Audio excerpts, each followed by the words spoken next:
What's up, everybody? Welcome to the High Level Husband Podcast. I'm Tommy McCollister, joined by Diane McCollister. Hey. So, guys, today we're going to jump in and we're going to talk about the 5 love languages debunked. And so, guys, of course, we believe a tiny bit into the 5 love languages. They're very real. They're just like literally day one entry level of relationship advice. And so they're an cool added bonus. It'd be like if you have a cake and it already has frosting and sprinkles on it, and then you put a strawberry on top. That's the 5 love languages for people. They're an added bonus to something that's already working well. But here's the truth, guys. If your marriage is in a bad spot or not in a good spot, the 5 love languages is barely going to change that, if at all, because you're hurting so bad, you're not going to be able to sustain that, and either will the other partner. So you can try, and it just won't be received. Mm-hmm. And so it's just like in the Bible where they say, he who has ears, let him hear, is what Jesus says. But it's kind of like that in the 5 love languages. He who has ears, let him feel loved this way. And it's just like, you can't. Mm-hmm. And so what Jesus means by that is not everybody's ready for those to hear those words, or they hear them and they go in one ear and out the other ear. It's the same thing with love languages. They're just going to bounce off. Yeah. And so my point being with this, guys, I'm going to break this down for you on an action step that you can do every single day that's going to grow. And there is one of the action steps in the 5 love languages that's actually going to take your marriage to a whole new level. But it's one of those things. And then you can trickle down on those other, but there's one main thing. So we're going to talk about that. We're going to talk about some action steps that you can do to actually start growing on this. And so let's dive into it, babe. The number one thing that we tell everybody to do that will change your marriage 100% is, which one of them is that as well? Quality time. Yeah, quality time is it, guys. And a lot of people are like, well, that's my wife's love language. Because a lot of times you can take the test and it will be your last. And you're like, well, that's my wife's love language. I hate quality time. And the only reason you hate quality time is because you haven't experienced the benefits of it, right? It's like at one time you might have been an unbeliever in Christ and you're like, nah, that really don't do much for me. Mm-hmm. And then you got rocked and you were like, yo, this is my life. Same thing with me and Diane. We were both heathens of the world, sexually, drug-wise, drinking-wise, all the things wise, care less about Jesus. Knew he existed, somewhat believed in him, but all those other things mattered to me until I fully got to experience Jesus. Then all this other stuff mattered at all. It's the same thing with the 5 love languages. You really can develop those things, but you got to do them good. Just as we've talked about, Diane hated fitness for many years. Well, it's a huge part of her life now. Yeah. It's those things that you just got to develop and grow into. We weren't always coaches. We no zero desire to do this. God placed it in our life. But then as we kept being obedient to him, he developed these things. Same with the quality time. But here's why that it matters, guys, on that. When you spend quality time, which is not quantity time, that's not me and Diane doing this. That's not quality time. No, not sitting in front of the TV at night watching an hour or two of TV. Not driving in the car with the kids and being at their games and sitting next to each other. That's not us sitting together as a family eating dinner. No, that's great. Those are all great things. Don't get me wrong. Those are quantity time.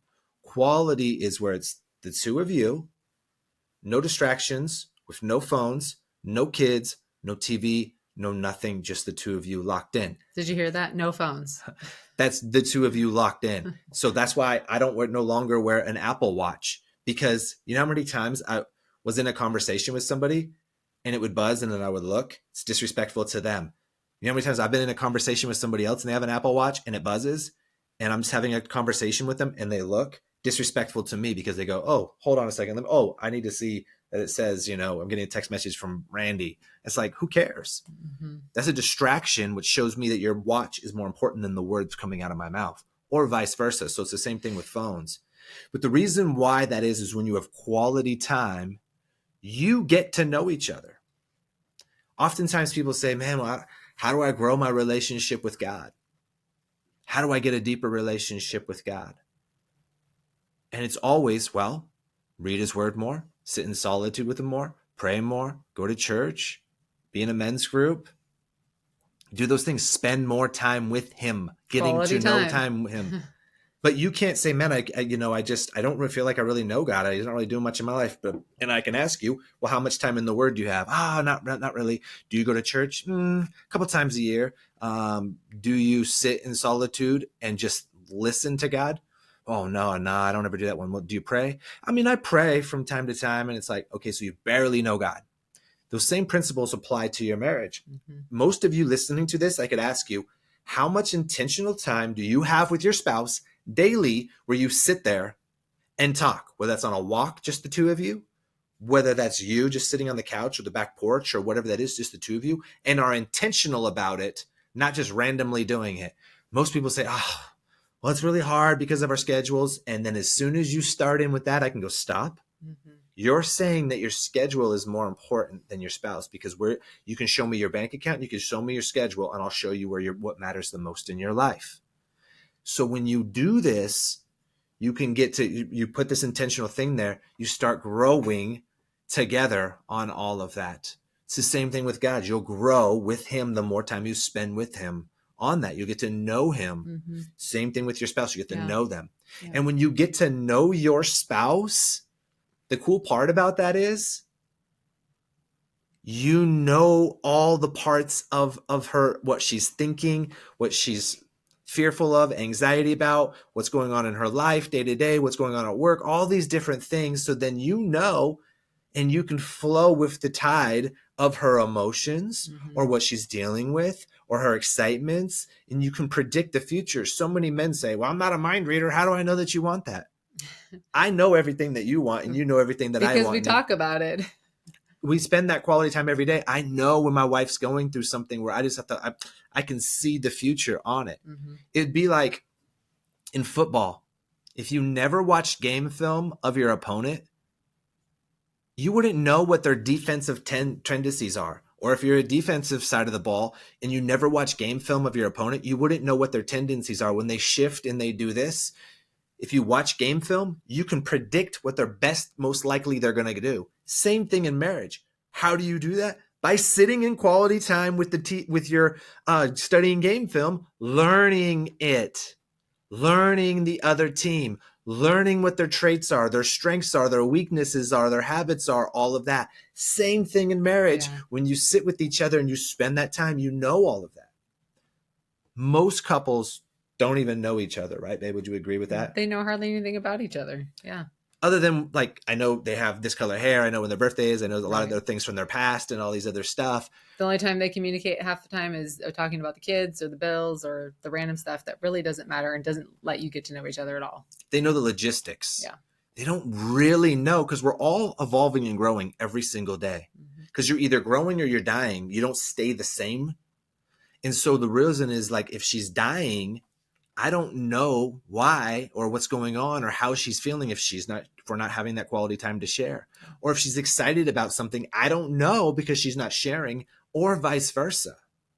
So here's where the 5 love languages are. If you hit quality time, you will want to do acts of service, gift giving, affirmations, and physical touch. If you really, really spend that quality time, but without that, acts of service, quality time, affirmations, and physical touch will seem like a chore for the other person if that's not their love language. I like physical touch, right? It doesn't seem like a chore for me to touch my wife. But acts of service is not a love language for me, so it would be more of a chore for me to do that for her, because we typically do the ones that we like. Mm-hmm. But I do those things because I know my wife so well. I know which ones matter to her, which ones don't. I know how to move my desire that it doesn't feel like a chore. When anything's a chore, you'll stop doing it. If you hate going to the gym and you've been doing it for 2 straight years and it's just death, you're going to stop going.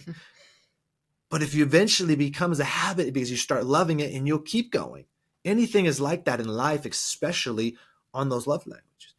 But here's the thing. A couple years ago, gosh, this was probably actually a year ago, we were going to a different church here locally, and they were putting on a marriage conference, and they asked Diane and I mean, we were somewhat plugged in at that church. We've probably been going there for 2 years, but we weren't deeply involved with the church. But we went every weekend, let's just put it that way. But we weren't really, we had some friends that went there, but other than that, it wasn't like, we were serving all the time. And going to every single event they have and all of that stuff. We had our own community outside of there, but we did enjoy their messages for the most part. Anyways, we went to this marriage conference. They asked us to lead a table. There was probably 15 tables. lead a table basically meant you're just basically facilitating the conversation. So we were like, okay, we'll serve the church. But it was such an eye opener to us of the things they were teaching that we were like, oh my God, you guys just spent 6 weeks, once a week, teaching these people all the wrong things in marriage. And no wonder 85% of marriages are failing right now. 50% are divorce rate. Yeah. The other 50%, only 15% of them say they're in a happy marriage. So 85% of marriages are failing right now. And it's not necessarily that they taught the wrong things. It was taught the wrong things to the place that the people are in. Because all those things are great things. It's just when you tell them to people that are struggling, it's not going to work. It's the sprinkles on top, the strawberry on top, exactly when they're trying to make it the cake. Yeah. And so they would focus on, they taught the 5 love languages, right? Very basic. They taught personality tests, know what your personality traits are of the other person. Things like that just really don't move the needle forward in any of that. Not at all. If I'm 400 pounds, I have a food addiction and a porn addiction. Do you think if my wife knows my personality trait and she gives me physical touch, that's going to all of a sudden make me lose 250 pounds and stop my porn addiction? No. Not at all. And that's not me being a jerk. That's just the truth. Because a porn addiction for a wife, like if let's say I have one, for a wife, they only play like a small percentage part in that. It's so much deeper than what people realize. It's just not because you're not having sex in your marriage. It's so much deeper than that. Because I've done this long enough. We've done this long enough where so many men have said, dude, when I thought that when my intimacy, my wife got back together, I would stop my porn addiction. Or I thought when we got married, I would, when we were starting to have sex, my porn addiction would go away. And it never does. It never does. Even in a regular sex healthy marriage, it doesn't, because it's so many more ties to it than that. And so it's so wild that is.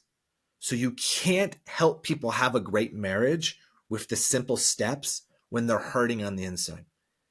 100% of the problems in marriage are all personal issues and not relational issues. You say, well, we're just not compatible in those things. Jesus loved on everybody. Do you think he was compatible with everybody? No. He was composed. He knew who he was. If an attack came his way, he didn't snap back and get defensive. He turned the other cheek. He was firm and held his own. He didn't go to please. He came to serve. So when something was spoken out, he spoke the truth and stayed who he was. If you're that person at all times in your marriage, it works out. 100% works out. I promise you. Yeah. Most men or women can't do that. They're dependent on their circumstances being perfect for that to happen. So here's where it's at, guys. Get to know your spouse. You know what's crazy is that's what you do in the beginning.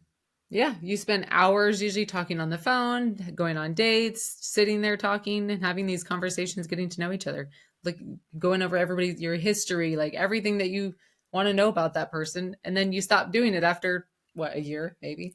And it's like, it's weird because like that, you'll still talk about your day then. It's like, and then, and like, you won't believe it. Like for us, it's like, oh, I read this in the Bible last night and talking about this. And it really hit me this. And then you won't believe what happened at men's group. So-and-so had this and then this, and this. And all these other things. It's like, you're talking about your day. There's so much that's happening in a day. Like we could talk hours every day debriefing what we could talk about. Most people just can't do that because they're not in tune with their own emotions. Their life is smothering them. And so they're trying to escape their life with alcohol, food, porn, or something that they don't even want to talk about life. But life is life. So when you get a hold of your life, when you don't let your life get a hold of you, you get a hold of your life, you can talk about it with anybody. Most people are just so stress-filled and anxiety, and that's not how life is supposed to be at all. 0% that. That's a personal choice because you've let life control you and let that happen, right? Which is then, because you're stressful, anxiety, it comes out on your spouse and all of that.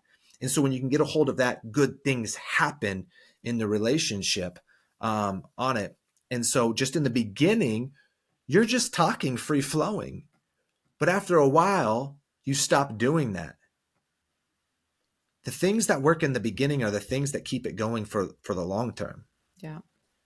And that's in any aspect of life. You want to get to know God, you get in his word, you go to church, you're in a men's group or a women's group, you spend time in solitude, you pray, you do all those things. You keep doing those things. Just because you've been a Christian for 10 years and you're like, okay, I've been doing all of those things, I'm going to stop. Well, guess what? Your faith life's going to stop. You're just going to roll backwards 100%. Yeah.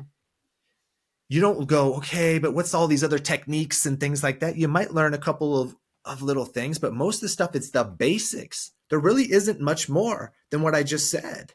Loving on God's people, knowing your purpose and mission of why he created you, sure. But other than that, you just keep doing those things and growing in relationship and being obedient to the door he opens for you. You'll keep growing. Yeah. It's the simple things. And same thing in marriage. It's the simple things. But for some reason, we took fun out of marriage. We've taken quality time out of marriage and conversations out of marriage and just talking. Yeah. Excitement, new things, new experiences, all the things that you did in the beginning. If you just got in the beginning, we're like, hey, did you pay your bills this month? Like, they'd be like, that's a weird question. I'm just curious, did you pay the bills this month? And are you picking up your kids from school tomorrow, or somebody else picking up your kids? Did you remember to do this? Did you remember to do that? Like, you're boring, dude. Yeah. Like, what?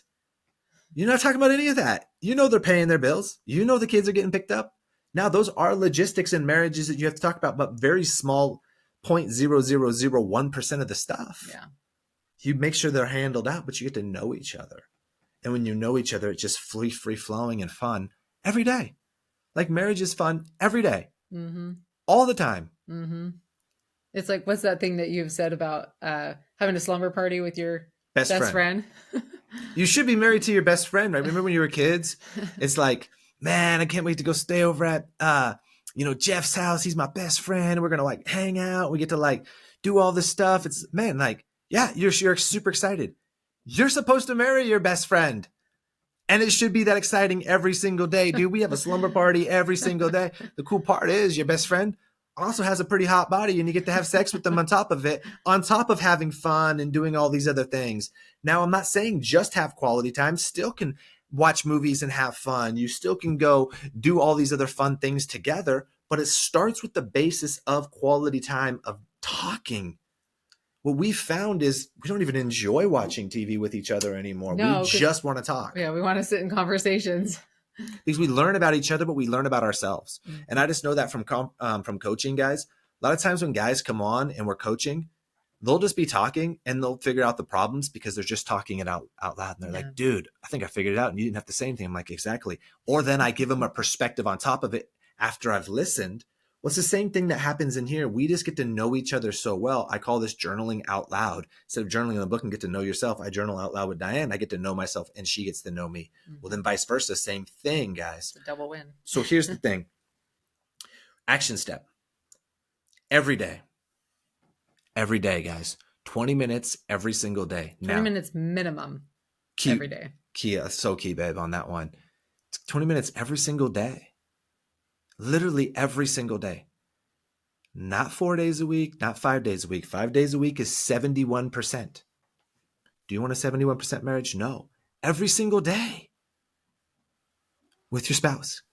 High level tip is 20 minutes with God in solitude every single day. Minimum. You get to know him so well. Yeah. You get to know yourself so well because he'll reveal things about you.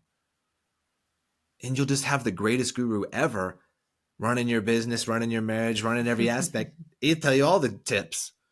It's the same thing in your marriage. You have to know each other so well. 20 minutes every single day. We go on a walk. If it's cold, we got our ski jackets on. Diane's got like a ski thing on, a neck warmer. Like, we go out. In the summer when it's hot and it's 100, we live in Las Vegas. It's 100 plus degrees easily. And in the winter, it is cold, though, guys. Don't think that's not. It is chilly here in the winter. And so we do our walks in the evening at night. And so it's cold. And in the evening at night here, we go on about 7 o'clock. Well, guess what? The sun's still out at that time. It's hot. We do it either way. Whatever, we do it. It's like one of our favorite, if not the favorite moment of every single day. Our kids know it, we know it, and we do it. We plan our life around it.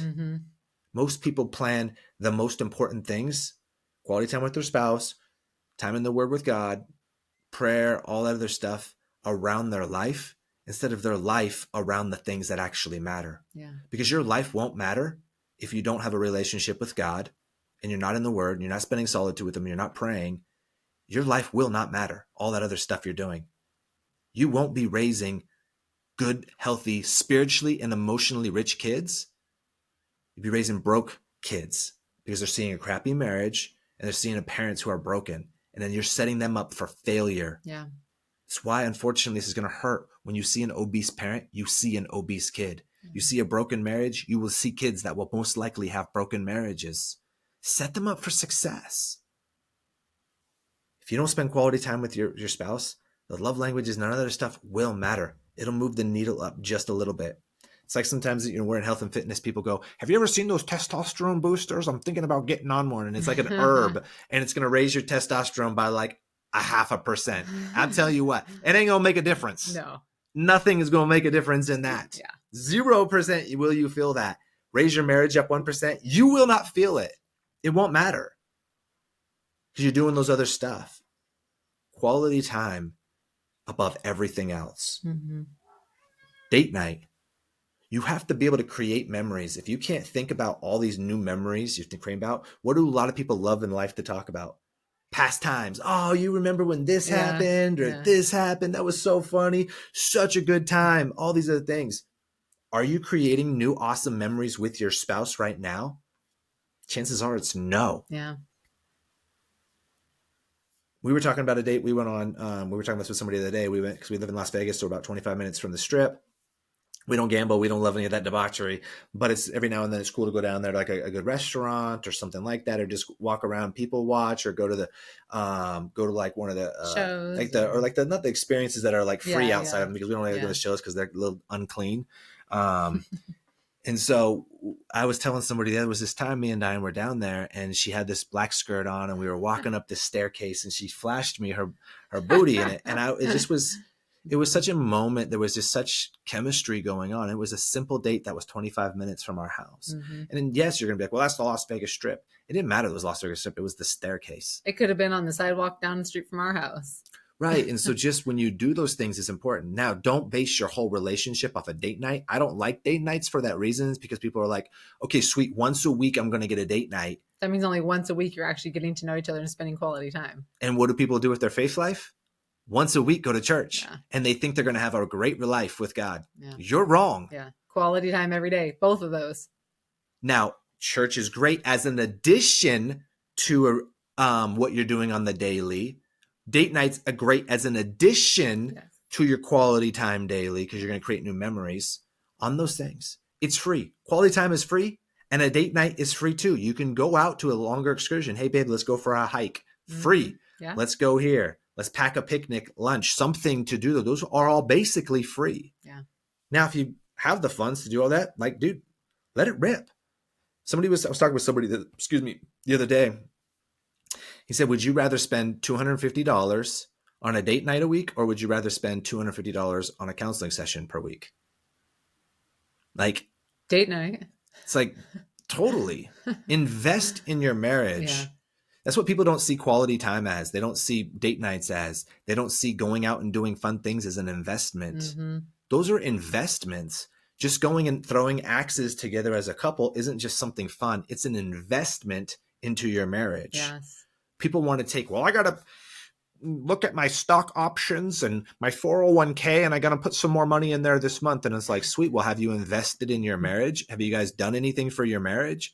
Well, what we're really doing is we're focused on building our portfolio out right now. Sweet, your portfolio is going to get ripped apart when you guys are divorced and you hate your life. So sweet, you just sold your soul. Even if you don't get divorced, you're just going to give up the next 30 years of your life, and you're going to hate your life for a portfolio. Then when you get to 65, you're sick, you're unhealthy, you've hated your life, and now you're struggling with depression. You're probably on antidepressants because at that point in time, you've hated your life so much. You're probably overweight because you've been using food as an antidepressant to try to get you there. Or you've probably been watching porn too, and maybe you're drinking, and guess what? You're miserable. And now your marriage is failing.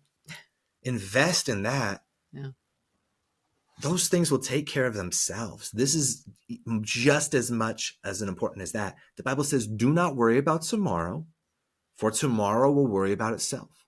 Now, that's not being irresponsible and saying, hey, I make $10,000 a month, I spend $10,000 a month. No. But that doesn't mean I make $10,000 a month. Our bills are $6,000 and I put $3,800 into our retirement for one day. No, that means you probably put $500 into your retirement and you take that other couple grand and you invest into each other in coaching, in experiences, in your health, all of that. It's an investment because you are showing your marriage when it's great that much better than your kids are going to be like, yo, your kids going to college means absolutely nothing if you've shown them a crappy marriage. Yeah. Because what you're going to do, you're going to set them up. They're going to go get this degree and then they're going to know how to have a good marriage. They weren't shown it.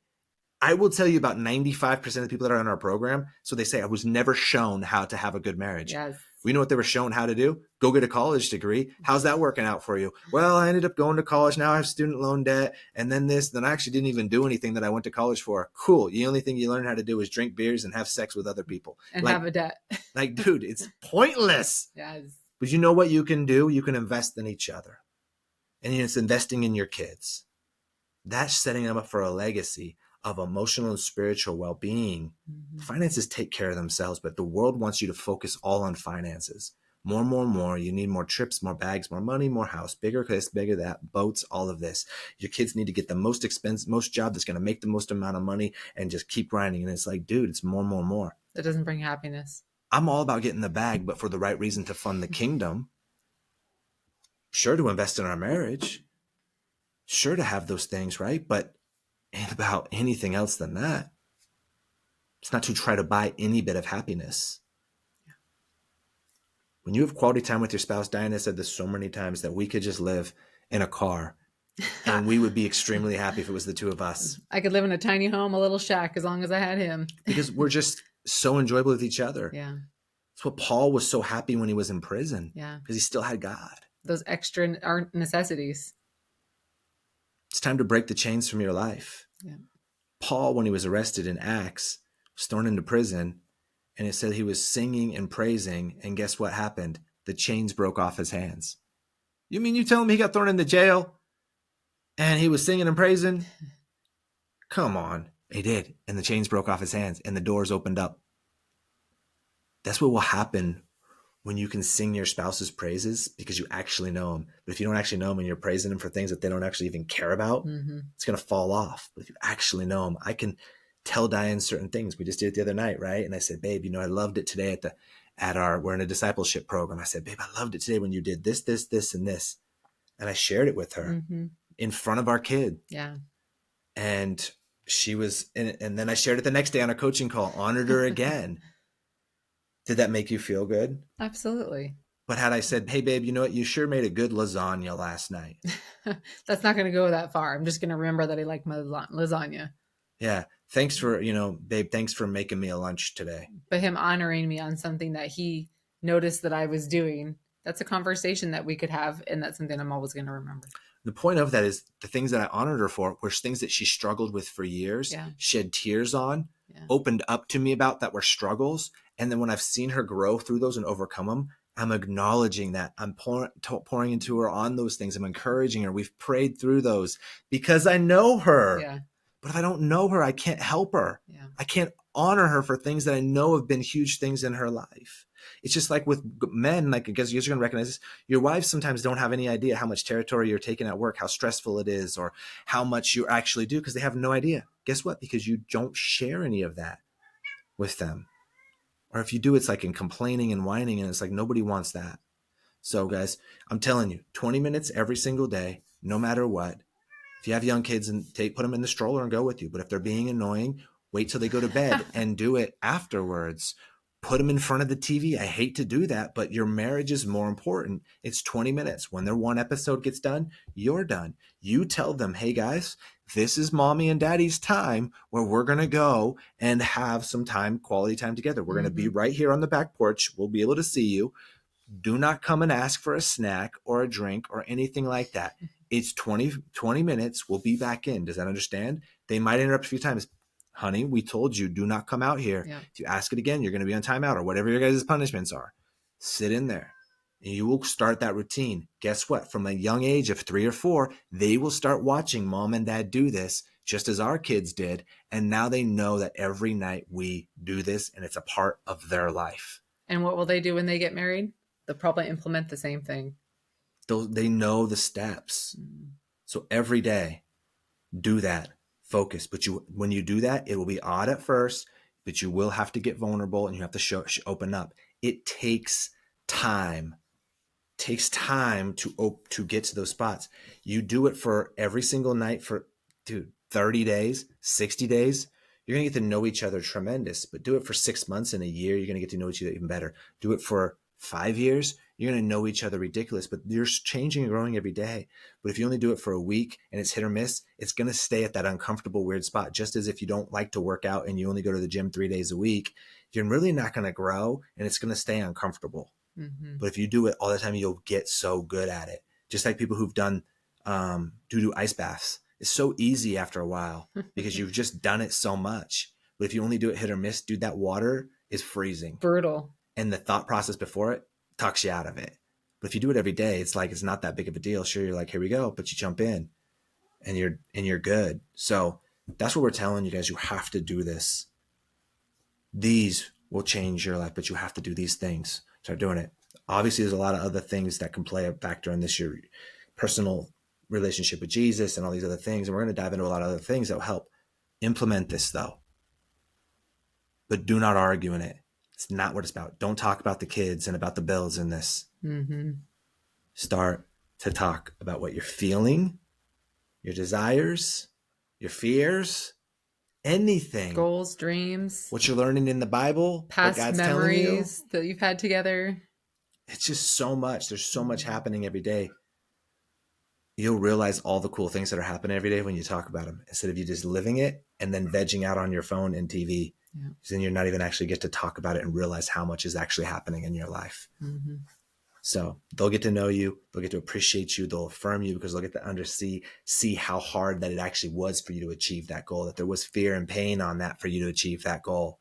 But you did it anyways. You're going to be like, dude, that was impressive. But if you just go do it and they don't know what all the emotions that led up to it, they won't think it's that big of a deal because they have no idea. Mm-hmm.